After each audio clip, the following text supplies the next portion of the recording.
ఐదు రాష్ట్రాల ఎన్నికల్లో చాలా విచిత్రమైనటువంటి పరిస్థితులు ఏ రోజుకు ఆ రోజు కనిపిస్తున్నాయి. అంతే హై వోల్టేజ్ వాతావరణం కనిపిస్తోంది. పశ్చిమ బెంగాల్లో ఈసారి ఎట్టి పరిస్థితుల్లో అధికారం చేజిక్కించుకోవాలి, కేవలం ఒక 5% ఓట్లు గతంతో కంటే ఎక్కువ సాధించుకుంటే ఖచ్చితంగా ఈసారి భారతీయ జనతా పార్టీదే అధికారం అని చెప్పేసి అమిత్ షా 15 రోజులు అక్కడే తిష్ట ఉండి గెలిపిస్తానని చెప్పేసి ఒక సవాల్ విసురుతున్నారు. అండ్ దీదీకి ధీటుగా అమిత్ షా దిగుతున్నారు, మోడీ దిగుతున్నారు. సో పశ్చిమ బెంగాల్లో ఎట్లాంటి పరిణామాలు ఉండబోతున్నాయి అన్నటువంటి చర్చ ఎట్లయితే కనుక బెంగాల్ కానీ అటు కేరళ కానీ ఈ రెండు రాష్ట్రాల్లో ప్రధానంగా ఒక ఈక్వేషన్ ఇక్కడ ప్రధానంగా కనిపిస్తోంది. ఎందుకంటే ఇక్కడ రాజస్థాన్కు చెందినటువంటి బలమైనటువంటి నాయకులు అటు కాంగ్రెస్ పార్టీ నుంచి కానీ, కేరళలో కాంగ్రెస్ పార్టీకి అయితేనేమి, పశ్చిమ బెంగాల్లో భారతీయ జనతా పార్టీకి అయితేనేమి ఇక్కడ ఎన్నికలను దగ్గరుండి పర్యవేక్షిస్తున్నారు. రాజస్థాన్ నాయకుల భవితవ్యం పైన కూడా ఒక చర్చ బలంగా నడుస్తోంది. అంటే వాళ్ళ రాజకీయం కూడా ఏమైనా ప్రమాదంలో పడ్డిదా అన్నటువంటి నేపథ్యం. పశ్చిమ బెంగాల్లో భూపేంద్ర యాదవ్ ఉన్నారు, అస్సాంలో జితేంద్ర సింగ్ ఉన్నారు, ఆయన కూడా రాజస్థాన్ చెందినటువంటి నాయకుడే. కేరళలో సచిన్ పైలట్ ఉన్నారు, తో పాటు ఎంపీ నీరజ్ డాంగి ఉన్నారు. సో ఇది రాజస్థాన్కు ఒక అగ్ని పరీక్షలాగా కనిపిస్తోంది. మాట్లాడదాం ఇదే అంశం పైన. ఒక డిఫరెంట్ ఈక్వేషన్ కనిపిస్తోంది. బండారు రామ్మోహన్ రావు గారు మనతో పాటు ఉన్నారు. రామ్మోహన్ రావు గారు నమస్తే. శ్రీకాంత్ గారు నమస్తే. నమస్తే రామ్మోహన్ రావు గారు. సో ఒక బలమైనటువంటి రాష్ట్రాల్లో అంతే బలమైనటువంటి నాయకులు ఇన్ఛార్జీలుగా ఉన్నారు. సో భూపేంద్ర యాదవ్ గురించి ప్రత్యేకంగా చెప్పాల్సినటువంటి అవసరం లేదు. ఢిల్లీ ఎలక్షన్స్ అయితేనేమి, మహారాష్ట్ర ఎలక్షన్స్ అయితేనేమి, గుజరాత్ ఎన్నికలు అయితేనేమి, సో ఎక్కడ ఎన్నికలైనా కానీ అక్కడ ఇన్ఛార్జ్గా ఉండి ఒక ఫర్ ఎగ్జాంపుల్ మనం తెలంగాణలో ట్రబుల్ షూటర్ అని ఎట్లయితే హరీష్ రావు గురించి మాట్లాడతామో బీఆర్ఎస్ పార్టీలో, భూపేంద్ర యాదవ్ కూడా అట్లాంటి పేరు ఉంది. ఈవెన్ సచిన్ పైలట్ కానీ వీళ్ళంతా ఒకే రాష్ట్రానికి చెందినటువంటి నాయకులు. సో ఎట్లా ఆ రాజకీయాల్ని ఒడిసి పట్టి అక్కడ గెలుపు వ్యూహాలను అమలు చేయగలుగుతారు? ఎట్లాంటి అగ్ని పరీక్ష ఫేస్ చేసే ఛాన్సెస్ ఉన్నాయనుకోవచ్చు? ఖచ్చితంగా నా ఉద్దేశం ఎప్పుడు కూడా ట్రబుల్ షూటర్స్ ఎప్పుడు కూడా ఇటో వైపు ఒక వైపు మొగ్గారు అనేది ఒకటి, రెండోది అందరినీ కలుపుకపోతారు అనేది రెండు. అంటే వాళ్ళకు ఈ రెండు వర్గాల్లో దేన్ని హక్కుని గెలుచుకోరు, అప్పుడు ట్రబుల్ షూటర్ పిలుస్తారు. ఎవరైనా మిస్రావు కావచ్చు, ఇంకా ఏ పార్టీలో ఎవరైనా సరే. గతంలో గులాబ్ నబీ ఆజాద్ గారు కాంగ్రెస్ పార్టీలో మనకు ఇన్ఛార్జ్ గా ఉన్నప్పుడు ఉమ్మడి రాష్ట్రంలో చాలా ట్రబుల్ షూటర్ గా ఉండేవారు. అంటే కాంగ్రెస్ పార్టీ లోపల అంతర్గత కలహాలు నాయకులు కూడా.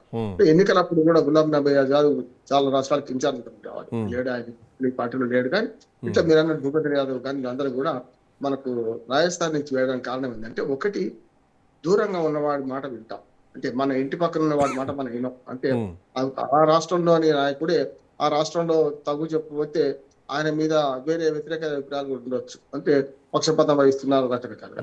కనుక కేరళ రాజకీయాల్లో కానీ, పశ్చిమ బెంగాల్ రాజకీయాల్లో కానీ, లేకుంటే దూరంగా జరుగుతున్న ఎన్నికల్లో రాజస్థాన్ వారి ప్రభావం తక్కువ ఉంటుంది కదా, కనుక వాళ్ళు చెప్పే మనకు విలువ ఉంటుంది. దాంతో పాటు నిష్పక్షపాతంగా అధిష్టాన వర్గానికి వాళ్ళు నివేదికలు ఇస్తారని మాట కూడా ఉంటుంది. ఎవరైనా ఇప్పుడు తమిళనాడు ఎన్నికల్లో పశ్చిమ బెంగాల్ వాళ్ళు పెట్టినా, లేకుంటే ఉత్తరప్రదేశ్ వాళ్ళు పెట్టినా ఒక్కోసారి వ్యతిరేకత వచ్చే అవకాశం ఉండేది. ఉత్తర భారతం, దక్షిణ భారతం నాన్ లోకల్ రివ్యూస్ ఎప్పుడైనా కొంత కరెక్ట్ గానే ఉంటాయి. వాళ్ళకి వేరే స్వార్థం ఉండదు కదా, లోకల్ గా ఉన్న వాళ్ళతో ఉండదు కదా. మరి అట్లా కూడా చేసిన సందర్భంలో చూస్తాం. గతంలో దిగ్విజయ్ సింగ్ అంటే వైఎస్ఆర్ ఏం చెప్తారు వినాడని చెప్పి కదా. గతంలో మనకు తెలంగాణ రాష్ట్ర ఇన్ఛార్జ్ గా ఉన్న ఆమె రేవంత్ రెడ్డి గారు ఎట్లా చెప్తారు అట్లా వినదని ఆరోపణ ఉంటుంది. అది బట్టి సాధారణ పరిపాలన. కానీ ఎన్నికలప్పుడు అధిష్టాన వర్గం కూడా చాలా గమనిస్తుంటారు. చిన్న పొరపాటు కూడా అవసరమైతే ఇన్ఛార్జ్ మార్చి పడేస్తారు. కాంగ్రెస్ కావచ్చు, బీజేపీ కావచ్చు, ఇతర ఏ పార్టీ అయినా సరే. ఇప్పుడు 5 రాష్ట్రాల ఎన్నికలు చూసుకుంటే మనకు ఇన్ఛార్జీల ప్రభావం తప్పనిసరిగా కనబడుతుంది. నిష్పక్షపాతంగా రిపోర్ట్ ఇస్తారు. అన్ని పార్టీలు పెట్టుకుంటాయి, అన్ని పార్టీలు కూడా వ్యూహాత్మకంగా స్ట్రాటజీ పరంగా పోతుంటాయి. ముఖ్యంగా ఇప్పుడు 5 రాష్ట్రాల ఎన్నికలు చూసుకుంటే అతిపెద్ద రాష్ట్రం పశ్చిమ బెంగాల్. 294 సీట్లు ఉన్నాయి. మన ఉమ్మడి ఆంధ్రప్రదేశ్ లో ఉన్నట్టు 294 అసెంబ్లీ సీట్లు, 42 పార్లమెంట్ సీట్లు. సేమ్ అట్లాగే మొదటి నుంచి కూడా అట్లాగే మనకు. దాని తర్వాత పెద్ద రాష్ట్రం అంటే 234 సీట్లతోని తమిళనాడు ఉంది. 39 పార్లమెంట్ సీట్లు, 234 అసెంబ్లీ సీట్లు. అసెంబ్లీకి ఎన్నికలు జరుగుతున్నాయి. ఇక మూడవ పెద్ద రాష్ట్రం అంటే కేరళ, 140 అసెంబ్లీ సీట్లు ఉన్నాయి. అక్కడ 21 పార్లమెంట్ సీట్లు ఉన్నాయి. 4 పెద్ద రాష్ట్రం అంటే మనకు 126 సీట్లతోని, 125 అసెంబ్లీ సీట్లతోని అస్సాం ఉంది. అస్సాంలో పార్లమెంట్ సీట్లు కూడా తక్కువనే ఉంటాయి, ఎందుకంటే ఈశాన్య భారతదేశంలో జనాభా తక్కువ ఉన్నది కనుక. అట్లా అతి చిన్న రాష్ట్రము 30 మంది ఎంపీలతో ఉన్న పుదుచ్చేరి రాష్ట్రంలో 16 మంది ఎవరు గెలిస్తే వాళ్ళు రాజ్యం అయ్యే అవకాశం ఉంటుంది. ఈ 5 రాష్ట్రాల ఎన్నికలు విభిన్నమని అంటున్నాను.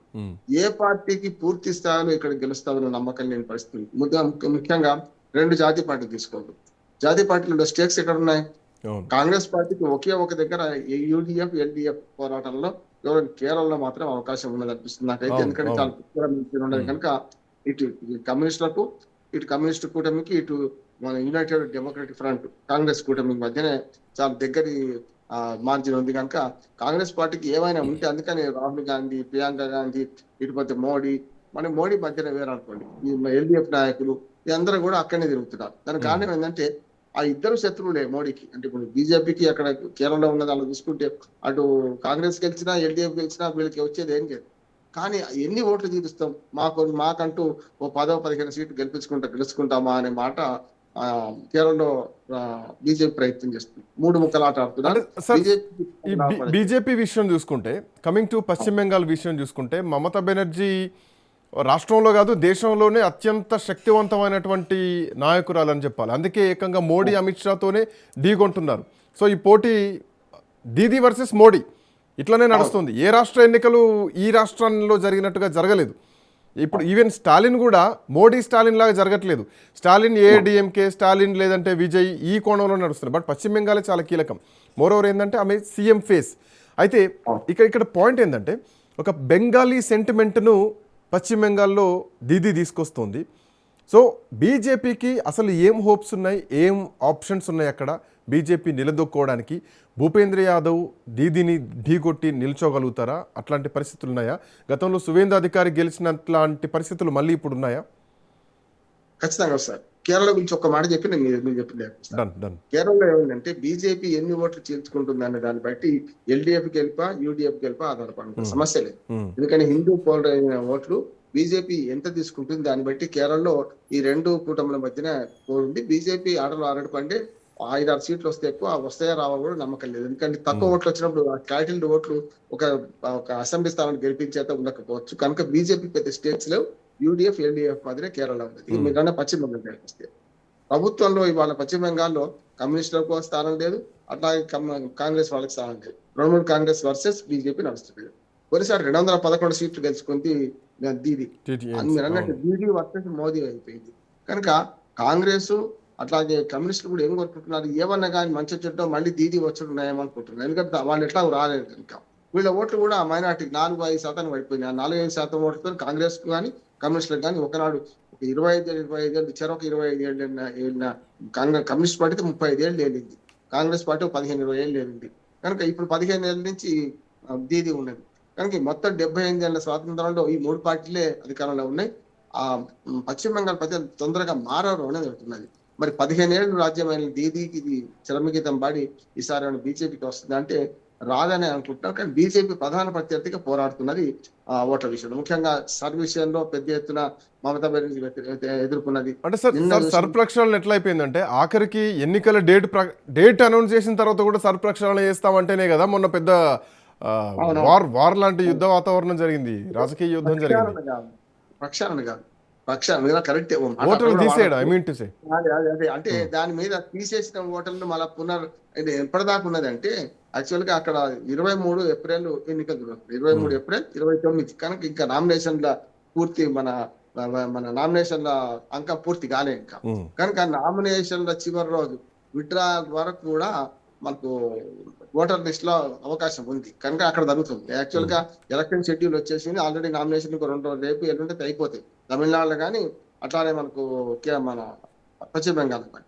అప్పటి వరకు నామినేషన్లు విత్డ్రా వరకు కూడా ఎవరైనా ఓటర్ గా నమోదు చేసుకోవచ్చు. కనుక ఇప్పుడు సర్వ ప్రక్షాళన ఏం జరుగుతుందంటే అక్కడ ఎవరైనా దరఖాస్తు పెట్టుకున్న వాళ్ళను నిజంగా అర్హులను తీసేసిందా అని జరుగుతుంది. పెద్ద ఎత్తున దాడి జరిగింది. వాళ్ళ మీద దాడి జరగడం, సుప్రీంకోర్టు మందలించడం, ఓ రాత్రి అంతా జ్యుడిషియరీ అధికారులను నిర్బంధించడం ఇవన్నీ చూసినాం. కనుక అక్కడ ప్రక్రియ రేపటికి ముగుస్తారు. సమస్య లేదు. రేపు ఎన్నికల్లో రేపు ఓటర్ లిస్ట్ లో ఎవరి పేరు ఉంటుందో వాళ్ళు మాత్రం ఓటు వేయడానికి ఆర్పూలు కనుక అవుతుంది. పశ్చిమ బెంగాల్ ఇంకొక విచిత్రమైన పరిస్థితి ఏంటంటే ఇప్పుడు అక్కడ ఈ ఓటర్ లిస్ట్ లో 53 లక్షల మంది ఓటర్లను తొలగించారంటున్నారు. ఈ తొలగించిన ఓటర్లలో రేపటికల్లా క్లియర్ అయిపోతే ఎవరైనా దరఖాస్తు పెట్టుకుంటే తీసుకుంటారు, లేకపోతే తీసుకోరు, అయిపోయింది. కానీ ఎన్నికలకు వచ్చే కల్లా భావోద్వేగాలు భావోద్రేకాలుగా మారుతుంది. మీరు అన్న సువేంద్ర అధికారి ఉంది కదా, సుధేంద్రాధికారి ఏదైతే ఉందో తాను మళ్ళీ పశ్చిమ బెంగాల్ ఏమైంది పోటీ చేస్తా అంటున్నాడు. అంటే ఇద్దరు మన కీలకమైన కోర్స్ అంటే వ్యక్తులు ఒక ముఖ్యమంత్రి స్థాయి వ్యక్తితో ముఖ్యమంత్రి స్థాయిగా ప్రూవ్ చేసుకునేటువంటి చదరంగం ఇది కనిపిస్తోంది. అంటే అది ఇంకో శివేంద్రాధికారి ఎక్కడి నుంచి వచ్చిండు, తృణమూల్ టీఎంసీ కాంగ్రెస్ నుంచి. అవును అవును 2021 నుంచి వచ్చినాడు కదా. కనుక ఈమె ఆసుపాసులు అన్ని తెలుసు, శత్రువు గురించి లోపల ఉన్నాడు, మొన్నటిదాకా లోపల ఉన్నాడు తెలుసు. కనుక అవును. ఆనాడు సింగూరు సాక్షిగా మమతా బెనర్జీని ఓడించగలిగింది. అప్పటికి ఆమె ఊహించలే శివేంద్రాధికారి గెలుస్తారని ఊహించలే. అట్లాగే 75 సీట్లు గెలుచుకుంటున్నాను కూడా ఎప్పుడు ఊహించలేదు. కనుక మంచి గట్టి పోటీ బీజేపీ ఇస్తుంది. బీజేపీకి 2 స్టేట్స్ ఉన్నాయి. ఒకటి అస్సాంలో అధికారం హస్తగతం చేసుకోవడం, ఉన్నదానికి నిలబెట్టుకోవడం, అట్లానే ఈ మన పశ్చిమ బెంగాల్ స్వాధీనం చేసుకోవడం. కేరళలో అవకాశం లేదు, విద్యుత్లో అంతకంటే లేదు, తమిళనాడు అంతకంటే లేదు. తమిళనాడు చూడండి, విచిత్రమైన 2 జాతీయ పార్టీలు సరిగ్గా లక్కీ నెంబర్ 27 పరిమితమైనవి. బీజేపీ 27 సీట్లకే పోటీ చేస్తుంది తమిళనాడులో, కాంగ్రెస్ 27 సీట్లకే పోటీ చేస్తున్నది. ఆల్రెడీ అభ్యర్థులను ప్రకటించారు. రేపటికి నామినేషన్ విత్డ్రా అవుతుంటారు. కనుక 23 ఏప్రిల్ నాడే మనకు 9 ఏప్రిల్ నాడేమో కేరళ, అట్లాగే అస్సాం, పుదుచ్చేరి ఎన్నికలు 9 ఏప్రిల్ నాటికి అయిపోతాయి. సరిగ్గా వాళ్ళు 25 రోజులు ఆగాలి ఏది రిజల్ట్ కోసం.